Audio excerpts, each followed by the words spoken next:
स्वस्ति न इंद्रो वृद्धश्रवाः स्वस्ति नः पूषा विश्ववेदाः स्वस्ति नस्तार्क्ष्यो अरिष्टनेमिः स्वस्ति नो बृहस्पतिर्दधातु। ॐ शांति शांति शांति। प्रिय महानुभाव दर्शकों, आप सभी सज्जनों का हमारे चैनल में हार्दिक स्वागत व अभिनंदन है। हरिओम, श्री राधे, नमो नमः। आज का एपिसोड रक्षाबंधन के त्योहार पर आधारित है। कुछ महत्वपूर्ण जानकारियां मैं आपके सामने लेकर आया हूं। लीजिए, प्रस्तुत है। रक्षाबंधन क्या है? रक्षाबंधन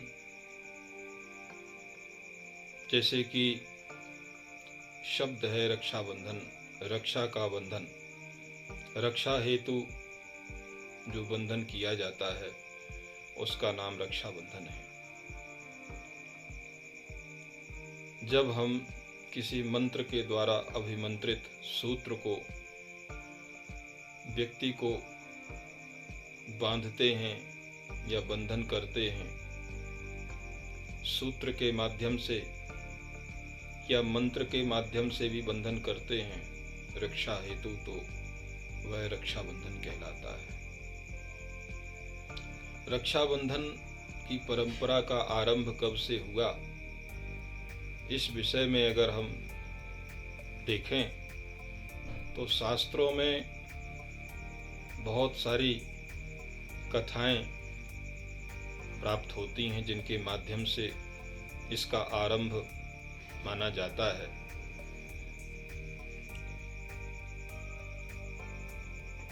सती वृंदा के जो पति का नाम था जलंधर, ये जलंधर ब्रह्मा जी के पुत्र थे। सती वृंदा ने एक हार जलंधर के गले में पहना दिया था और ये कह दिया था कि जब तक ये हार आपके गले में है तब तक आपको त्रिभुवन में कोई परास्त नहीं कर सकता। और गले में जो हार था, माला थी, जब तक जलंधर से समस्त देवता युद्ध करने में हार गए, जब तक वह माला रही। लेकिन जैसे ही वह माला टूटी तो जलंधर का प्राणांत हो गया।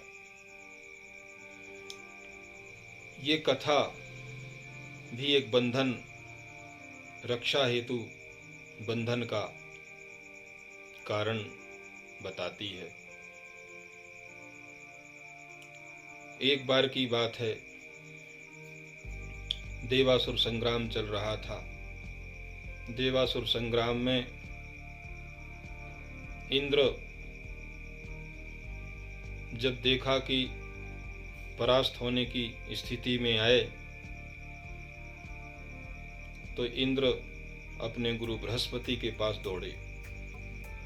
जब इंद्र अपने गुरु बृहस्पति के पास दौड़े और गुरुदेव से कहा कि गुरुदेव रक्षा करो, तब वहां पर इंद्र की पत्नी इंद्राणी देवी भी वहां विराजमान थी और गुरुदेव के कहने पर इंद्राणी ने एक सूत्र इंद्र के हाथ में बांध दिया और कहा कि ये सूत्र आपके हाथ में जब तक रहेगा तब तक आप युद्ध करते रहेंगे, कोई परास्त नहीं कर सकता। तब इंद्र ने पुनः उस सूत्र को धारण करके फिर जब युद्ध आरंभ किया तो इंद्र देव इंद्र भगवान की विजय हुई। एक तीसरी कथा जो आती है कि भगवान कृष्ण और शिशुपाल के मध्य युद्ध चल रहा था और उस युद्ध में उनकी जो कनिष्ठा उंगली है उसमें थोड़ी सी चोट लग गई और थोड़ा सा रुधिर प्रवाह होने लगा। तब जो है द्रौपदी ने तुरंत अपनी साड़ी फाड़ करके और उस अंगुली को जो है सुरक्षित किया, उस अंगुली को लपेट दिया। तब भगवान कृष्ण ने वचन दिया कि मैं तुम्हारी सदा रक्षा करूंगा। और फिर जब दुशासन द्रौपदी की साड़ी खींच रहा था उस समय भगवान साड़ी के रूप में बन करके और द्रौपदी की रक्षा की।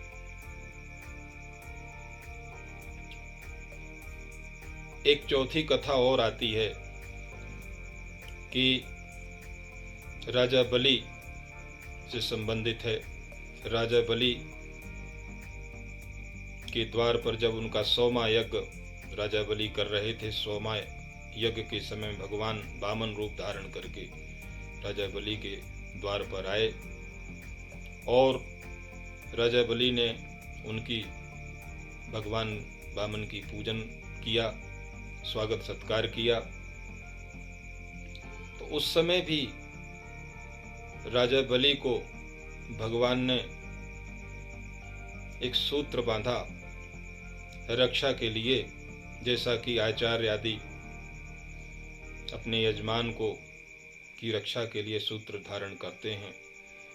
तो ये सूत्र बांधा और उस सूत्र को बांधते समय ये मंत्र ये न बद्धो बलि राजा दानवेंद्रो महाबला तेन त्वा मनुबुधनामि रक्षे माचल माचल, जो इस मंत्र से जो परवर्ती युग में रक्षाबंधन होने लगा, तो वही रक्षा सूत्र जो राजा बलि के हाथ में भगवान वामन ने बांधा था, वहां से भी इसकी परंपरा की शुरुआत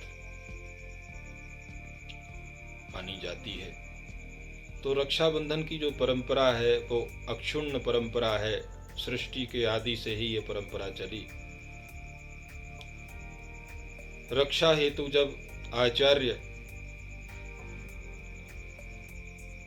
यजमान के हाथ में सूत्र मंत्र द्वारा अभिमंत्रित करके रक्षा सूत्र बांधता है, तो यह भी रक्षाबंधन है। रक्षाबंधन किसी को भी बांधा जा सकता है।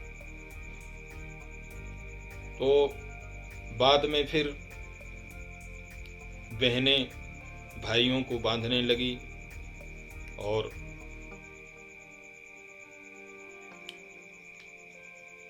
ये भाई बहन के त्योहार के रूप में भी इसको मनाया जाने लगा। तो ये रक्षाबंधन इस तरह से इसकी शुरुआत हुई। इसका महत्व यह है कि अगर ये न बद्धो बलि राजा इस मंत्र के द्वारा अगर रक्षा सूत्र या राखी कोई बहन किसी भाई के हाथ में या किसी के हाथ में बांधी जाती है, तो 1 वर्ष पर्यंत उसकी रक्षा होती है, जब तक उसके हाथ में वो रक्षा सूत्र या राखी होती है। तो बहन अपने भाई को बांधे या आचार्य अपने यजमान को बांधे, यजमान भी आचार्य को बांधता है।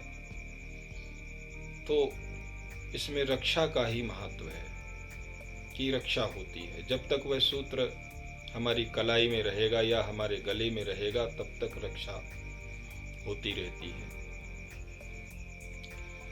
अब यह जो है किस मंत्र से और किस विधि से किस मुहूर्त में इसका रक्षाबंधन बांधना चाहिए, तो मुहूर्त के लिए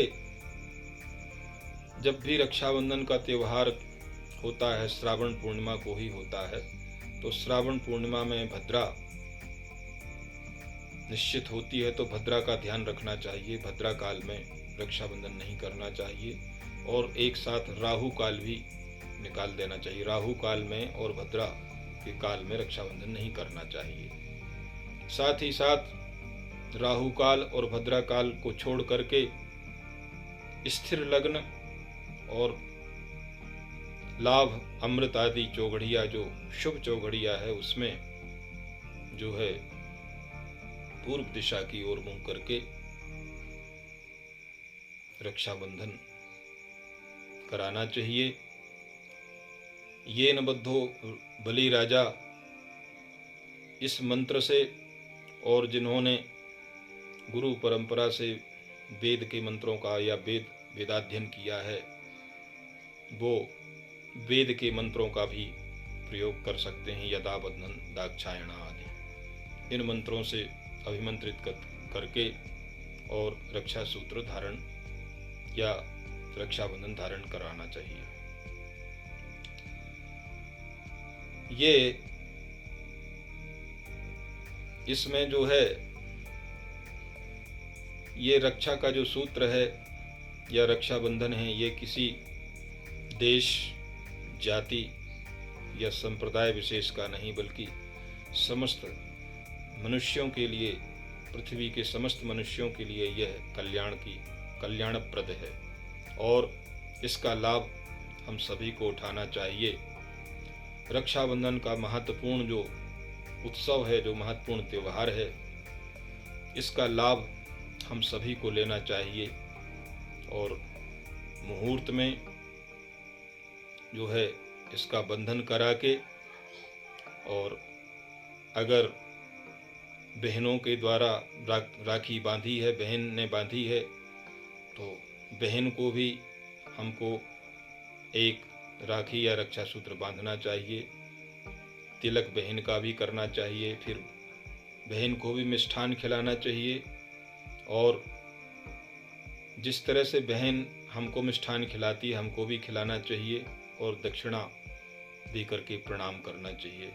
आचार्य या ब्राह्मण या गुरु के द्वारा अगर रक्षाबंधन बांधा गया है तो गुरु महाराज का स्वागत सत्कार करके उनको बहुत प्रसन्न और खुश करके और उनको दक्षिणा आदि से जो है सुसज्जित करके और उनका खूब स्वागत सत्कार करना चाहिए और आशीर्वाद लेना चाहिए। आज का जो रक्षाबंधन का पूर्णमासी, शुक्ल पक्ष पूर्णमासी का जो दिन है, वो बहुत ही दिव्य दिन है। तो प्रिय दर्शकों, आज हमने कुछ रक्षाबंधन के विषय में आपको बताने का प्रयास किया।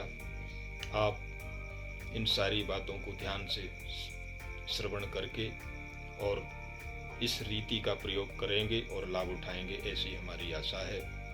आगे फिर पुनः आपके सामने नए एपिसोड लेकर के प्रस्तुत होंगे। तब तक के लिए हमको आज्ञा दीजिए। हरि ओम, श्री राधे, नमो नमः।